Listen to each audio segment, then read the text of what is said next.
حفلة الأهلي وجمال حفلة الأهلي واللي حصل في الحفلة كان حاجة عظيمة جدا جدا جدا. أنا على فكرة مش متأخر، بس أنا كنت مستني إن احنا نفهم من بعد ما يقولوا قرارات والساعة بتاعة الاستاد والتصميم بتاعة الاستاد تاني يوم، وهيبقى فعلا في حاجة ولا مش هيبقى فيه، ولا هيبقى كلام مجرد كلام وبس كده ومش هيبقى فيه أي حاجة تتعمل. لأ، من تاني يوم فعلا في حاجات وبقى يتابعوا، وبقى أعمال الحفر بدأت، وفي حاجات متبشرة كتير إن شاء الله إن الاستاد المرة دي مش هيبقى زي كل مرة عبارة عن فيديو وصور ومش عارف ايه والكلام ده. لأ، إن شاء الله المرة دي يبدأ يبقى فيه شغل. ان شاء الله نبقى نشوف الاستاد 4 سنين لسه بدري، مش دلوقتي خالص، بس ان شاء الله على الاقل نبدأ نعمل. والكلام ده يا جماعة هصدقوني، ال4 سنين مش هنحس بيهم، ال4 سنين فعلا مش هنحس بيهم وهيعدوا بسرعة جدا.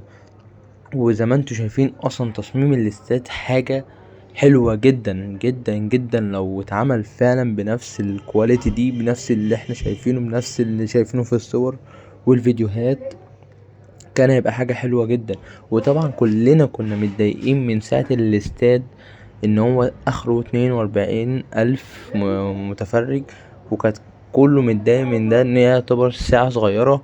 بس فعلا ان تاني يوم على طول من بعد الحفلة بان بقى اللي انا كنت بقولكوا عليه، ان احنا في حاجات ما كناش فاهمينها او حاجات كنا محتاجين نفهمها، ومنها ان هي ليه بقى ساعة الاستاد 42 الف.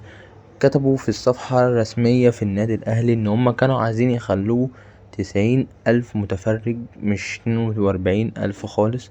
بس الفكرة إن هما في المنطقة اللي هي في الشيخ زايد اللي كان هيتعمل فيها الاستاد مش هينفع يعلوا أكتر من 15 متر فوق سطح الأرض عشان طيارات الكلام ده. هما كانوا كاتبين كده في الصفحة الرسمية، فهم اصلا اجباري، فمش هيعرفوا يعلوا فوق كده، للدرجة ان هم هيحفروا تحت عشان يعملوا 42 الف متفرج بس.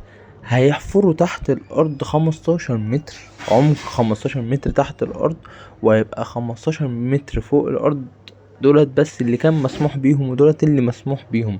عشان كده حتى هم وضحوا دي في ان كانت كل الجماهير اشمعنى 42 الف، اشمعنى 42 الف يا جماعة، 42 الف صغيرة، 42 الف ازاي؟ لكن طلعوا ووضحوا ان 42 الف بسبب ان الاجراءات الامنية او التصاريح اللي كانت بتخرج، او هو مش هتخرج اكتر من كده، ان انت ما تبنيش فوق الارض اكتر من 15 متر بس. فهو هيحفر تحت الارض 15 متر وفوق الارض 15 متر بس. 42 ألف مش وحش، مش وحش خالص. وزي ما شوفنا تصميم الاستاد جميل جدا، تحفة.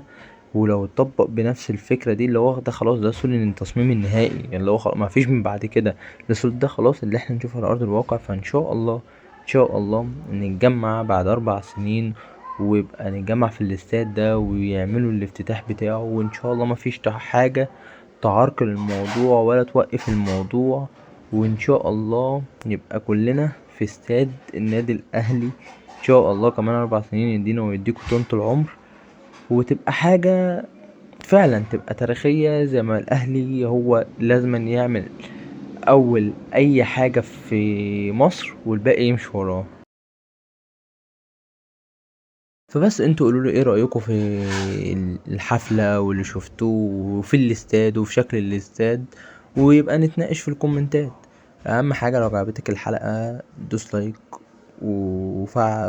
واشترك في القناة وفعل زر الجرس عشان تتابع الحلقات اول باول، او ما نيجي ننزل حلقة ونتكلم في اي موضوع تبقى متابع اول باول.